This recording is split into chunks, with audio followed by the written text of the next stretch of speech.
We are back, everyone, whether you like it or not. Welcome to the Sharp Squares podcast with Greg Roth and the ambassador, David Eby. This is yours truly, Eric Glazer. And here we go for week 2. Last week did not go as well as planned. We were 1-4 in pick 5. We did go 3 out of 6 points in 3-2-1, nailing our goal game. Thank you, Cleveland. And here we go. We're going to jump right into it. Welcome back, David, from your suspension. I appreciate it. I've learned my lesson. All right. It will not happen again. We've got a lot to go through with all kinds of different picks, with basically 7 picks today. We'll get into that in just a moment to deliver that news to you, as he does almost every episode. And he's doing it from not another time zone, but let's say another state today. Is everyone's favorite fellow degenerate, the Greg Roth.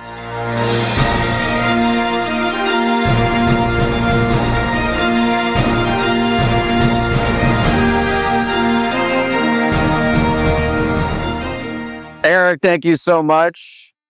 Welcome back, Ambassador. It's great to see you. I hope you enjoyed your week off, your suspended week off. As much as you can enjoy a suspension, I enjoyed it. We did tell everyone you were at Disney World, by the way. I don't know if you heard the episode. I did hear. I appreciate it.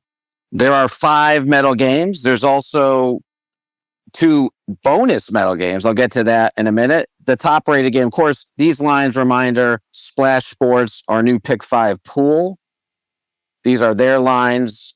The gold game, the top rated game, the pick. It's the New York Jets. They're plus 6.5.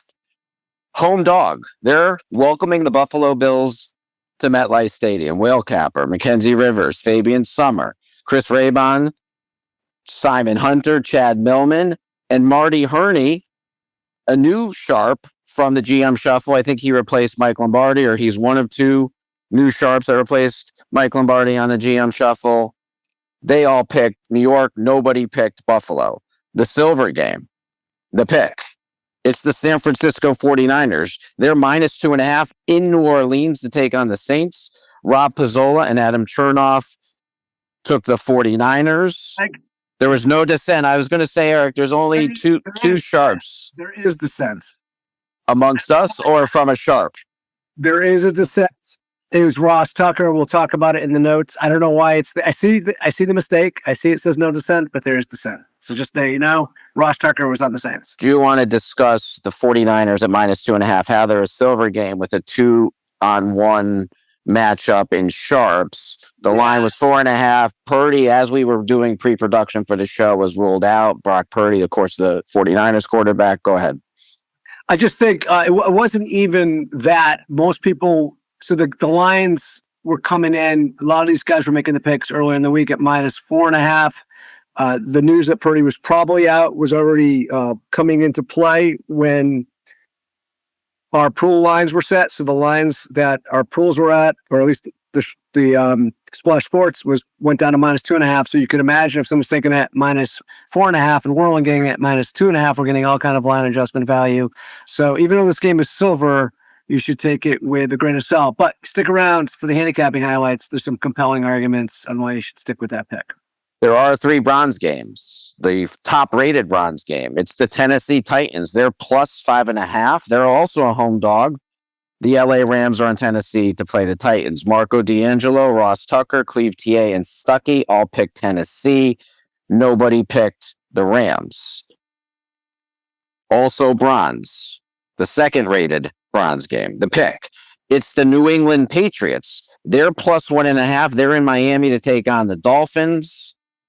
Fading the Dolphins after last week does seem like a good idea based on that performance, what we saw against the Colts last week. Will Capper, Fabian Summer, Chris Raybon, Jeff Schwartz all picked the Patriots. Kelly in Vegas, Kelly Stewart, Kelly in Vegas, she was bold enough to take Miami, who is themselves a home dog. The Dolphins are a short home favorite. Last bronze game, the picks. I already gave it away. The Jacksonville Jaguars, they're plus 3.5 in Cincinnati to take on the Bengals. Steve Fezzik, Kelly Stewart, Fabian Summer, and Marty Herney all picked Jacksonville. Nobody picked Cincinnati. So to round out our pick 5, you have the Jets at plus 6.5 gold, the 49ers minus 2.5 silver, the Titans plus 5.5, the Patriots plus 1.5, the Jaguars plus 3.5 are all bronze. That's your easy pick 5 metal games. 3, 2, 1. Of course, it's only week 2, but they're throwing a curveball at us. Very complicated. The Jets, we're getting plus 7 in 3, 2, 1. They were our goal game. We're getting another half a point. They stay gold, of course. They're our 3-point game. But 2 games leapfrog from no medal status in Splash Sports and go all the way into our 2-point game and our 1-point game in 3, 2, 1. Let me give you those games because we haven't discussed them. The 2-point pick. It's the Indianapolis Colts. They're plus 3.5. They're at home taking on the Denver Broncos. Simon Hunter, Chad Millman, Rob Pizzola, and Todd Wishnow all picked Indianapolis. There was quite a bit of dissent on Denver from Marco D'Angelo, Will Capper, and Cleve TA. The 1-point game. From nowhere in Splash Sports to a 1-point medal game in 3, 2, 1. The pick, it's the Atlanta Falcons. They're plus 4.5 in Minnesota to take on the Vikings. Steve Fezzik, Stuckey, Ross Tucker, and Gil Alexander all picked Atlanta. Nobody picked Minnesota. Just to clarify, our lines in Splash Sports on that game were on the Falcons was plus 3.5 and 3, 2, 1. We're getting 4.5. It would be the Colts. You're going to say that one too? I was plus 3.5 in 3, 2, 1. It's plus 2.5 in the Splash Sports pool. Both of those games, by the way, went from no medal status in Splash Sports to silver status. So 2 and 1, both silver and 3, 2, 1. So again, to recap, Jets are 3, Colts are 2, Falcons are 1. All right. That was a lot. I'm going to say B+ work there. And if that's all you're looking for, you are now all dismissed. All right, folks, we got a ton of highlights. We're going to start with the Trident Centers. We're going to bring back in the Ambassador, and then we're going to rattle off 3 of the game's handicapping highlights. So you're going to get a lot of information here. Let's not waste any more time. Take it away, Ambassador. All right. Thank you, Eric. The first trend is a zig-zag trend. And this one says that in week 2, when a team that didn't cover in week 1 is on the road against a team that did cover in week 1, that team is 22 and 12 against the spread. That's 65%. That's over the last 10 years. This week, that trend applies to Atlanta at Minnesota and Carolina at Arizona. And the second trend is the big losers in week 1 covering in week 2. This says that the week 2 road dogs who are off a double-digit loss since 2005 in week 2 are 33, 18, and 1 ATS, which coincidentally is also 65%. And that was from Bet Labs, by the way, at bet_labs at Twitter /X. And the first zigzag trend was from Lock and Cash. Lock and Cash. All our trends are from those 2 sources, right? Oh, no, that's not true. Sorry. Keep on going. Thank you, Eric. I appreciate you ruining my rhythm here.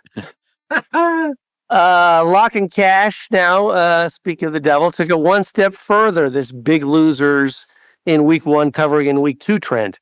The last 20 road dogs who lost by double digits in week 1 while scoring less than 20 points are 16 and 4 ATS in week 2. This week, that applies to the Giants at the Cowboys and the Panthers at the Cardinals. And again, that is Lock and Cash at Lock and Cash on Twitter X. All right. From Bet Labs, matchups of the 0-1 teams. Since 2003, in matchups of 0-1 teams in week 2, the underdog has gone 65% against the number. This week, that trend applies to the Patriots plus 1.5 at the Dolphins and the Browns plus 10.5 at the Ravens. The Giants plus 6 at Dallas and the Bears plus 5.5 at Detroit. Another trend is big early season home dogs, and this comes to you compliments of Evan Abrams from the Action Network.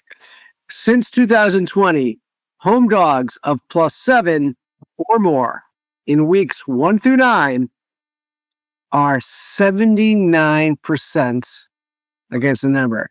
If the Jets close at +7 or higher, then that's a play. Go us, because they would fit this.